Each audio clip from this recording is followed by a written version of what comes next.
আজকে বাংলাদেশের প্রতিটি ক্যাম্পাসে তারা আবার সন্ত্রাস কায়েম করতে চায়, তারা আবার গণরম গ্যাসরুম কালচার ফিরিয়ে আসতে চায়, তারা আবার অস্ত্রের ঝঞ্ঝানের মাধ্যমে শিক্ষার্থীদেরকে আতঙ্কিত করে তাদের রাজনীতি নির্মাণ করতে চায়। তাদের প্রকাশ্য রাজনীতির নামে তারা রান্না নিয়ে চাপাতি নিয়ে আমার শিক্ষার্থী ভাই বোনদেরকে কুপিয়ে তাদের রাজনীতি নির্মাণ করতে চায়। তারা সবসময় মনের কথা বলে। আমরা দেখতে পেয়েছি গতকাল এই ঢাকায় শাহবাগে একজন শিক্ষার্থী যখন ফেক ফটোগ্রাফের উপর ভিত্তি করে ছাত্র দলের সন্ত্রাসীরা যখন তাকে জবাই করার, তাকে হত্যা করার হুমকি দিচ্ছিল, তার নিরাপত্তার জন্য সে থানায় সাধারণ ডায়েরি করতে এসেছিল।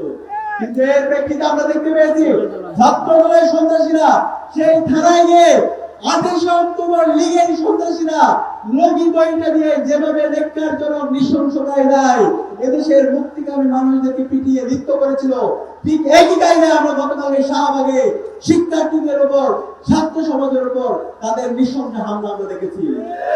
হামলার পর যে শিক্ষার্থী তার জীবনের নিরাপত্তার জন্য গিয়েছিল, তাকে 12 ঘন্টা সম্পূর্ণ বেআইনিভাবে পুলিশ হেফাজতে তাকে রেখে হয়রানি করা হয়েছে।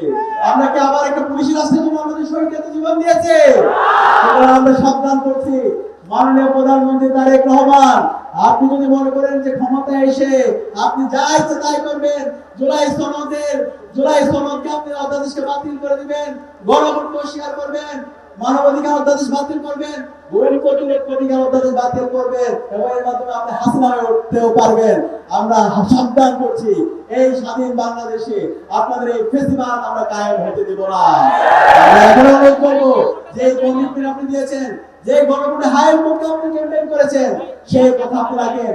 এই জাতিকে সাথে নিয়ে, সবাইকে সাথে নিয়ে শহীদদের আকাঙ্ক্ষার একটা নতুন বাংলাদেশ নির্মাণের কাজ করেন এবং যে সন্ত্রাসীরা আছে ছাত্র দলের, যুব দলের, বিএনপি যারা সন্ত্রাস নৈরাজ্য কায়েম করছে, এই সন্ত্রাসীদেরকে সামলান এবং তাদেরকে বিচারের আওতায় নিয়ে আসেন। ইনকিলাব জিন্দাবাদ।